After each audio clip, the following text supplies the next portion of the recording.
തിരുവനന്തപുരം മാറാനല്ലൂരിൽ വീണ്ടും വീട് കുത്തിത്തുറന്നു മോഷണം. ഊരുട്ടമ്പലം സ്വദേശി പ്രതാപചന്ദ്രന്റെ വീട്ടിൽ നിന്നാണ് ഇത്തവണ സ്വർണവും പണവും നഷ്ടമായിരിക്കുന്നത്. മാറനല്ലൂർ ഭാഗത്ത് മോഷണങ്ങൾ തുടർക്കഥയായിട്ടും പ്രതികളെ കണ്ടെത്താൻ കഴിയാതെ ഇരുട്ടിൽ തപ്പുകയാണ് പോലീസ്.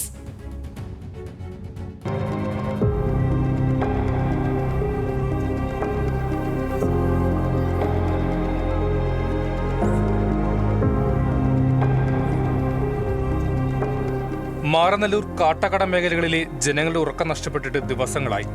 തുടർക്കഥയാകുന്ന മോഷണ പരമ്പരയാണ് കാരണം. മാറനല്ലൂർ ഊരിട്ടമ്പലം സ്വദേശി പ്രതാപചന്ദ്രനും കുടുംബവുമാണ് ഇത്തവണ പ്രതിസന്ധിയിലായിരിക്കുന്നത്. വെള്ളിയാഴ്ച മക്കൾ പഠിക്കുന്ന സ്കൂളിൽ പോയതാണ് കുടുംബം. തിരിച്ചെത്തിയപ്പോൾ അടുക്കള ഭാഗത്തെ വാതിൽ കുത്തിപ്പൊളിച്ച നിലയിലായിരുന്നു. കിടപ്പുമുറിയിലേക്ക് കയറിയപ്പോൾ കണ്ടത് തകർത്തിട്ടിരിക്കുന്ന ലോക്കർ. മാല, വള, മോതിരമടക്കം 5 പവനോളം സ്വർണം നഷ്ടപ്പെട്ടു.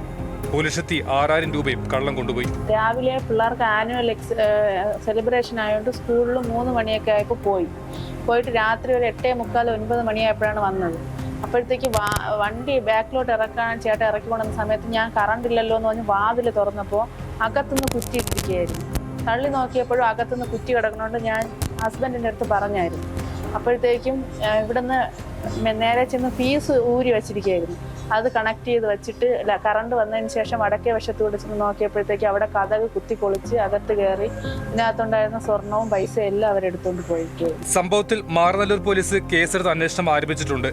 എന്നാൽ ഈ അന്വേഷണങ്ങൾ എങ്ങും എത്തുന്നില്ലെന്നാണ് സത്യാവസ്ഥ. കഴിഞ്ഞ 1 വർഷത്തിനിടയിൽ 200 പവനിലധികം സ്വർണമാണ് കാട്ടാക്കട മേഖലയിൽ നിന്നും അപഹരിക്കപ്പെട്ടത്. കണക്കെടുക്കാൻ കഴിയാത്ത രീതിയിൽ പണവും നഷ്ടപ്പെട്ടിട്ടുണ്ട്.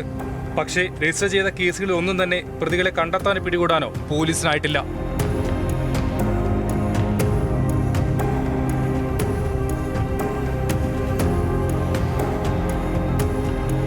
തുടർച്ചയായി ഉണ്ടാകുന്ന മോഷണ പരമ്പര കാട്ടാക്കട നിവാസികൾക്ക് തലവേദന സൃഷ്ടിക്കുകയാണ്. ആരാണ് ഈ മോഷണങ്ങൾക്ക് പിന്നിൽ? വൻ റാക്കറ്റാണോ? രാജ്യത്തെ ഏറ്റവും മികച്ച സേനയെന്ന് പേര് കേട്ട കേരള പോലീസിന് എവിടെയാണ് പിഴയ്ക്കുന്നത്? ചോദ്യങ്ങൾ അനവധി ബാക്കിയാണ്. ക്യാമറാമാൻ രോഹിൻ രാജിനോടൊപ്പം Hans John, news Malayalam, Thiruvananthapuram.